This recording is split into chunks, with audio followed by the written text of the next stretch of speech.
Halo sahabat podcast, masih bersama saya Kusnul Abadi di podcast Mantili Perkasa, partisipatif, kreatif, santun.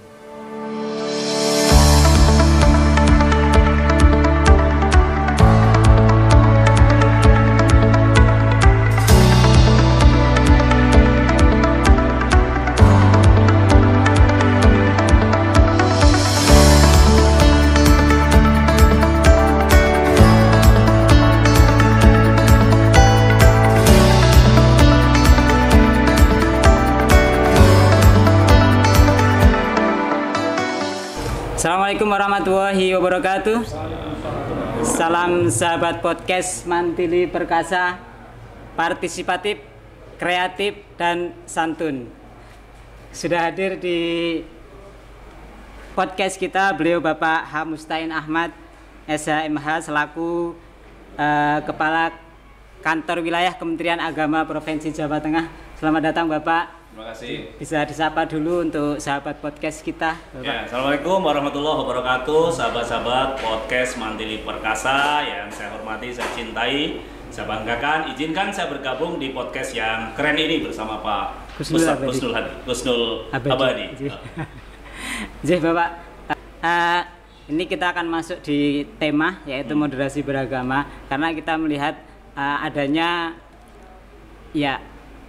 Kalau orang berbicara beragama itu kalau tidak hati-hati kan bisa jadi ricuh gitu ya. Kalau ngawur tanpa konsep dasar yang pas, dan hari ini dimunculkannya yaitu moderasi beragama. Sebenarnya apa sih moderasi beragama yang dimaksud itu? Bisa disampaikan kepada kita terutama kaum milenial ini kan yang jadi seperti korban utama untuk kepentingan-kepentingan tentang beragama ini. Ya, jadi begini, moderasi beragama itu adalah respon berkualitas, respon yang bertanggung jawab yang diberikan oleh kita semua sebenarnya sebagai umat beragama, bahkan sebagai warga bangsa ini, untuk menjawab atau untuk menghadapi persoalan kekinian yang sedang muncul. Jadi ini adalah respon berkualitas. Apa yang terjadi, fakta atau kondisi apa atau persoalan apa yang muncul adalah adanya dampak dari dua fenomena. Yang pertama adalah fenomena tumbuh kembangnya semangat beragama yang sedemikian maraknya di tengah masyarakat. Masyarakat terdorong siapa saja, tidak hanya kaum tuanya tapi juga kaum mudanya, tidak hanya kaum lakinya juga perempuannya, orang tua, anak-anak, semua hal, semua segmen itu terasa sekali sekarang ini bersemangat sekali dalam beragama. Ini kita syukuri bersama, dan ini tadi saya sampaikan bagian dari keberhasilan Kementerian Agama. Tentu bukan Kementerian Agama secara kelembagaan saja, tetapi juga dengan tokoh-tokoh agama, ormas-ormas agama dan sebagainya. Ini fenomena yang pertama. Fenomena yang pertama ini bertemu dengan fenomena yang kedua. Fenomena yang kedua itu adalah semakin terbukanya informasi dan semakin berkembangnya teknologi. Informasi yang berkaitan dengan teknologi ini memudahkan orang mendapatkan sumber informasi, data, pengetahuan apa saja, termasuk agama.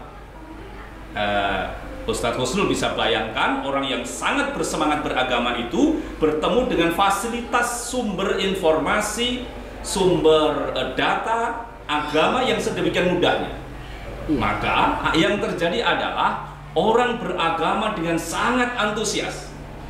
Ini bukan negatif. Negatifnya adalah, mana negatifnya? Ketika kemudian data, informasi, pengetahuan agama itu mendorong yang bersangkutan menjadi orang yang berlebih-lebihan di dalam beragama. Berlebih-lebihan itu ada dua hal, dua sisi. Berlebihan di sisi kiri. Jadi karena dia tahu bahwa beragama itu sesungguhnya adalah hubungan yang sangat khas antara orang manusia dengan Tuhan, maka kemudian dia memformat sendiri cara dia beragama. Nah, munculnya kemudian ya paham-paham liberalis, paham sekularis, bahkan bisa ateis, karena menggampangkan agama. Ini ekstrem kiri. Jadi betul. beragama terlalu gampang ke. Tapi ada juga yang ekstrim kanan. Yang ekstrim kanan itu yang seperti apa? Beragama yang sangat tekstual. Memang kita dasarnya adalah teks, tapi tentu dengan teks saja tidak cukup. Harus ada Ada pemahaman. konteksnya dan ada pemandunya, ada ustadznya, ada gurunya, ada kiainya, ada orang tua, ada senior yang mengarahkan. Karena agama itu pewarisan. Agama itu diwariskan dari Kanjeng Nabi kepada para sahabat, kepada para tabi'in, kepada para tabi'ut tabi'in, sampai kepada para ulama, sehingga Nabi pun mengatakan al ulama warasatul anbiya. Ulama itu penerusnya Nabi. Jadi harus berantai berkelanjutan. Nah, kalau kemudian orang memotong rantai ini karena dia bisa membaca sendiri, dia bisa mendapatkan sendiri, mengolah sendiri informasinya, maka dia berhenti di pengetahuan. Tidak sampai ke tahap ilmu. Nah, disinilah bahayanya. Nah, orang bahayanya lagi di mana? Begitu orang berlebih-lebihan dalam beragama, kemudian menganggap orang yang tidak sama dengan pemahamannya menjadi keliru. Menjadi salah. Mana lagi bahayanya berlanjut karena keliru dan salah maka harus dihilangkan, harus dihapuskan. Oh, bahasa kerennya harus dihancurkan. Nah, inilah maka kemudian ayolah kita kembali kepada agama yang sejati. Sebenar-benarnya agama. Nah, kalau kita di madrasah tentu kita bicara tentang Islam. Ayo kita berbicara tentang Islam yang sebenarnya yang seperti apa sih? Islam yang kafah itu, Islam yang lengkap itu. Bukan Islam yang ditarik-tarik ke kiri, bukan Islam yang ditarik-tarik ke kanan. Sebagaimana Al-Qur'an menyampaikan, wa kadzalika ja'alnakum ummatan wasatan. Dijadikan umat Islam, umatnya Nabi Muhammad itu umat yang tengah-tengah. Tidak berlebih-lebihan ke kanan, juga tidak berlebih-lebihan ke kiri. Kita tidak hanya mikir dunia saja, tapi kita juga mikir akhirat. Tapi kita juga tidak hanya mikir akhirat saja, juga mikir dunia. Itulah Islam kita. Inilah moderasi beragama. Jadi ini harus terus kita kembangkan. Jangan kemudian orang keliru di dalam memahami moderasi beragama seolah program baru. Tidak. Ini adalah respon berkualitas dari kondisi yang ada. Sebab kalau kita biarkan tidak ada yang menjaga ini, maka kemudian Islam dibawa pada selera orang per orang. Betul. Yang seleranya kenceng ya kenceng banget itu. Kalau orang pakai kolor ya talinya kenceng banget ya akhirnya pedot.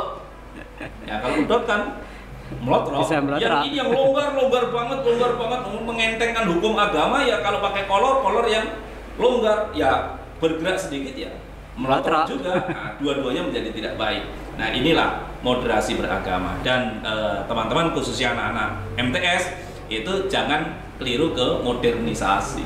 Bukan modernisasi tapi moderasi. Bukan agamanya yang dimoderatkan tapi cara kita beragama. Agama kita sudah moderat. Nah, ciri-ciri moderat itu apa? Nggak ada yang mentok, itu moderat. Kalau nggak begini nggak ada. Jadi saya sering menyampaikan itu. Orang Islam itu kan harus baca syahadat. Ya Ustaz Husnul ya, harus baca syahadat. Wajib. Harus mengucapkan syahadat. Gitu loh. Bisa nggak orang itu ya sholat, ya puasa, ya zakat, ya haji, tapi tidak pernah mengucapkan syahadat? Tidak bisa. Tidak bisa. Yakin? Mestinya tidak bisa. Tidak bisa ya. Sebelum mengucapkan bisa tapi tidak diakui gitu ya. Nah, ini saya sampaikan tadi. Ini lah ini. Agama pasti tidak ada yang mentok. Gitu. Nggak bisa wudhu, pakai tayamum. Oh iya. Nggak bisa berdiri, boleh duduk. Kalau nggak bisa ngomong, boleh nggak orang itu masuk Islam? Boleh. Boleh. Boleh. Pastilah orang yang pernah sholat, puasa, zakat, bahkan berhaji itu karena nun sewu dengan segala hormat dia tunawicara. Ya dia nggak perlu harus mengucapkan syahadat. Tapi pastilah keislamannya ini diterima. Jadi ada teksnya, ada konteksnya. Dalam konteks orang ini seperti apa? Nah ini. Jadi nggak harus sama. Saya begini, yang lain harus sama begini. Konteksnya apa dulu? Belum juga pemahaman yang baik atau yang benar. Nah ini perlunya para guru-guru agama itu selain membimbing anak-anak dengan baik, mendampingi anak-anak dengan baik, mereka juga menambah diplomanya, menambah pengetahuannya, menambah pemahamannya tentang agama agar itu tadi Islam yang kafah itu sebagaimana yang dicontohkan Kanjeng Nabi itu bisa kita jalankan dengan baik. Nabi itu toladan utama kan. Kalau mau contoh ya contoh Kanjeng Nabi. Contoh Kanjeng Nabi gimana? Coba kalau Nabi bilang ayo ke Mesir. Gitu kan? Ke Mesir. Oh, apapun lah ke Mesir gitu. Tapi Nabi bilang apa? Kalau lagi hujan, muadzinnya yang adzan dibilang ganti-ganti. Hayyalah sholat ganti. Shollu fi rihalikum, shollu fi buyutikum. Sholat di rumahmu masing-masing. Kalau kita lagi pandemi, hujan air aja suruh sholat di rumah. Kalau mau nyontoh Nabi hujan pandemi, ya sholatnya di rumah. Di rumah. Sholat masa hujan aja begitu. Nah ini ada teks, ada konteksnya. Saya katakan tadi di mimbar tadi waktu peresmian rintisan vokasi tadi, saya sampaikan tadi. Nabi punya iskariman aumut syahidan. Tapi ketika Nabi ditantang di Mekah, Nabi pilih. Ketika Nabi diajak berperang di Mekah, waktu akan ada perjanjian Hudaybiyah, Nabi berhijrah. Nabi mencintai kampungnya, Nabi mencintai negerinya. Ini yang harus kita contoh. Nabi nggak rela kampungnya jadi ajang perkelahian, apalagi ajang peperangan. Ini loh kalau mau nyontoh Nabi. Ada teksnya, ada konteksnya. Ada teks konteks bahasa Arab, ada teks konteks ke Indonesia, ke Boyolalian. Gitu ya, udah panjang ini ya. Nah, nanti kapan-kapan kita lanjut lagi. Sekarang kita bicara moderasi ini dulu. Ya, ini tadi sangat menarik sekali pembahasan kita. Ternyata banyak hal-hal baru yang mungkin bagi kaum milenial ini benar-benar belum paham kaitannya dengan moderasi beragama, sehingga banyak yang menerjemahkan moderasi beragama ini menjadi sesuatu yang keliru. Alhamdulillah. Ya, pada intinya boleh ya. Jadi moderasi beragama itu menjaga agama agar moderat. Di tengah, moderat ada di tengah. Tidak goyang ke sana, tidak goyang ke sini.